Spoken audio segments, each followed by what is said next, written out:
Assalamualaikum warahmatullahi wabarakatuh. Nama saya Alina Nujum dari Prodi PKMI 2. Saya di sini akan mempresentasikan sedikit tentang makalah Islam dan studi agama. Latar belakangnya, secara bahasa, kata Islam berasal dari bahasa Arab aslama yang berarti berserah diri kepada Allah Subhanahu wa taala. Definisi intinya, agama yang dibawa oleh Nabi Muhammad SAW berdasarkan Al-Qur'an dan Sunnah yang mengajarkan keyakinan pada satu Tuhan atau tauhid dan menjalankan ajaran yang komprehensif untuk kehidupan dunia dan akhirat. Selain itu, ada juga rukun Islam. Ia adalah 5 pilar utama yang menjadi dasar praktik agama. Yang pertama yaitu syahadat, yang kedua sholat, yang ketiga zakat, yang keempat puasa Ramadan, dan yang kelima haji bila mampu.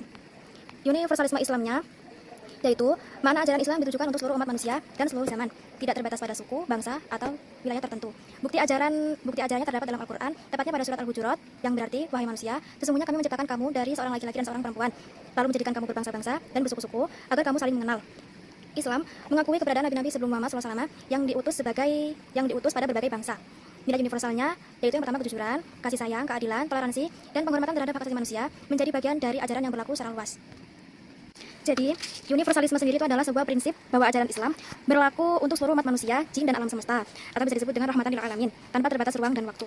Itu arti universalisme Islam ya. Dan ada juga dimensi baru dari kedatangan Islam. Dimensi yang pertama, dimensi spiritual. Itu memberikan panduan hidup yang jelas dan tujuan eksistensi manusia sebagai khalifah di bumi. Jadi manusia itu diutus ke bumi itu sebagai pemimpin. Dan yang kedua, dimensi sosial politik. Ia mengajarkan sistem kehidupan yang adil, menghapuskan kesenjangan sosial seperti permasalahan sosial, bersosialisasi, dan membangun masyarakat yang berdasarkan kebenaran dan keadilan. Dan yang ketiga, ada dimensi budaya ilmiah. Ia mendorong pencarian ilmu pengetahuan, pengembangan seni, dan budaya, serta memajukan peradaban manusia melalui pemikiran yang seimbang antara iman dan akal. Yang keempat, dimensi global, berarti ia menyeluruh, menawarkan alternatif sistem nilai yang dapat menghubungkan berbagai bangsa dengan prinsip-prinsip yang universal dan manusiawi. Islam juga bisa disebut sebagai jalan tengah dalam suatu permasalahan. Konsep dasarnya, Islam mengajarkan kesederhanaan dan keseimbangan, tidak condong pada ekstremisme apapun, baik dalam ibadah maupun dalam kehidupan duniawi. Jadi yaitu kalau di dalam bentuk ibadah, Islam itu tidak memaksa, adapun kita sedang sakit dan tidak bisa berdiri, yaitu kan bisa memberi rukhsah bahasanya untuk duduk ataupun berbaring. Contoh penerapannya, yang pertama antara kesolehan pribadi dan tanggung jawab sosial, yang kedua antara penghormatan terhadap tradisi dan penerimaan kemajuan zaman, yang ketiga antara kebebasan berpendapat dan tanggung jawab untuk menjaga keharmonisan masyarakat.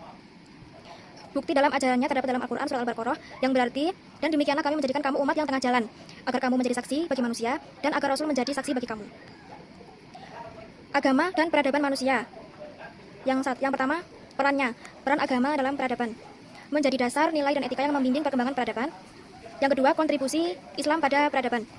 Salah satunya menyelamatkan dan mengembangkan warisan ilmu pengetahuan kuno dari Yunani, Persia, dan India. Jadi dia itu dikembangkan lagi supaya bisa menyeluruh untuk dunia sekarang. Terus dasar pemersatunya ada keyakinan pada satu Tuhan yang menjadi landasan persatuan tanpa memandang peradaban suku, perbedaan suku, warna kulit, atau kebangsaan. Jadi kesimpulannya, Islam adalah agama komprehensif yang mengajarkan penyerahan diri kepada Allah Subhanahu wa taala dengan ajaran universal yang tidak terbatas pada suku atau bangsa, yang membawa dimensi spiritual, sosial, politik, budaya ilmiah, dan global, serta mengedepankan prinsip jalan tengah yang seimbang dan berperan menyatukan berbagai bangsa melalui nilai-nilai universal dengan harapan membawa kedamaian, keadilan, dan kesejahteraan bagi manusia. Baik, sekian dari presentasi saya. Jika ada salah kata saya mohon maaf sebesar-besarnya. Wassalamualaikum warahmatullahi wabarakatuh.